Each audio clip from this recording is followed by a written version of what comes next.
Hey, Yep. Don, how are you? I'm well, thank you. Good morning. Good morning. Well, thanks for being with us. Sure, glad to be here.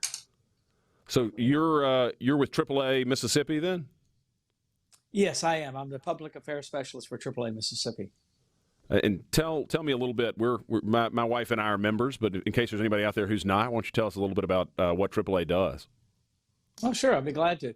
Most known for our towing services, or roadside services.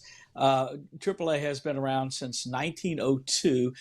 Some of the early start in Mississippi actually was in Natchez, like in 1904, was one of the first auto clubs under AAA banner. But we also have expanded to being the provider of maps as well as our travel experience, travel agents, and also home and auto insurance in Mississippi.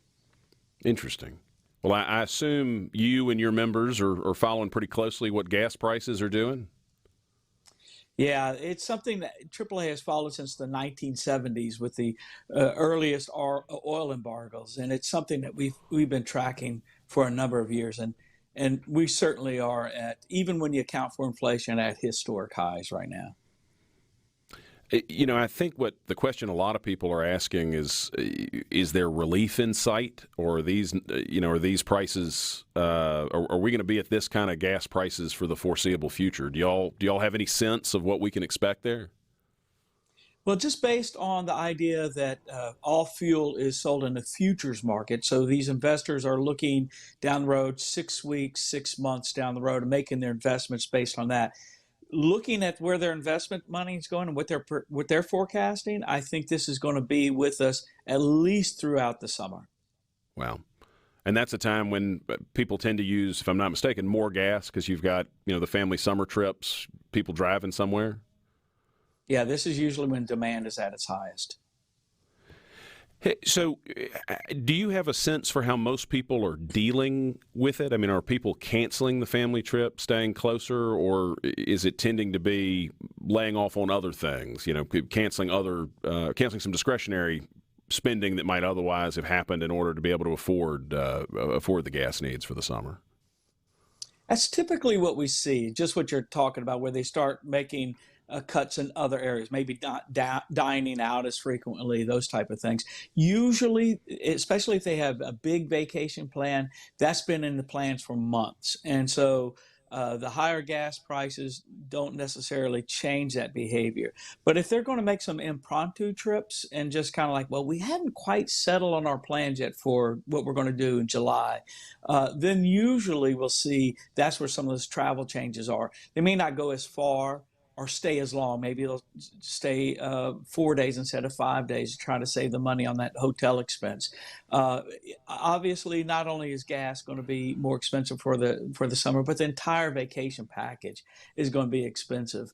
From hotels that are up about 6%, car rentals up 170%. I said hotels were 6%. I meant that actually airfare right now is about up 6%. It's hotels that's up about 23%. So it's going Wow. to cost the family more, but I think they made those plans already. But again, if they're just kind of flying by the seat of their pants, then there will definitely be some changes in their plans. Yeah, one of the things I think that gets missed a lot of times in this inflation discussion and gas prices, even when there's a non-inflationary cause of the gas prices going up, is how that sort of inflation, how it disproportionately impacts middle and lower income people. If you're making $300,000-$400,000 a year, you're filling your truck up and not thinking a whole lot about it. I mean, it may be an annoyance, but you're not having to start integrating beans into dinner to be able to fill it. But there are people who are having to make major decisions because of these increased costs. Oh, sure. You're talking about right now impacting the family budget anywhere between 90 to $150 a month. I mean, that's a It's real significant chunk. money. It's hard to make that up. Yeah, it's real money. Yeah. And I have to assume there are people who are having to cancel vacations altogether, move to move to some staycation kind of things to avoid the costs that are continuing to go up. That's what we've seen in the past. And I think about in 2008 was the last time we really saw some astronomical price. I think crude was selling for about $150 a barrel. There was talk of it going to $200 a barrel. The all-time high in Mississippi at that time was $4. So we're at about 120 a barrel right now. We're at an all-time high, historic high in Mississippi at about 4.19 a gallon. And so I kind of look at what happened in 2008 and exactly what you're saying. More staycations. State parks got to work out. A lot of people are going to the state parks.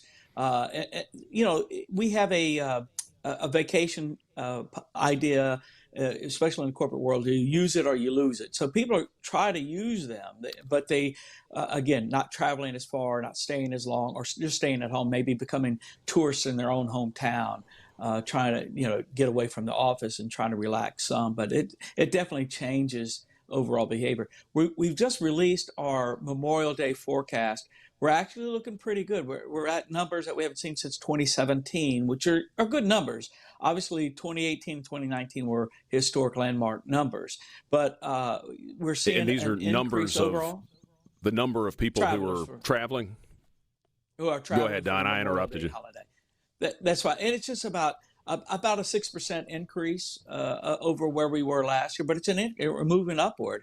If we look regional in the Gulf Coast region, I think we're looking anywhere between 8 to 10 million people traveling. The vast majority of those will be by automobile, obviously.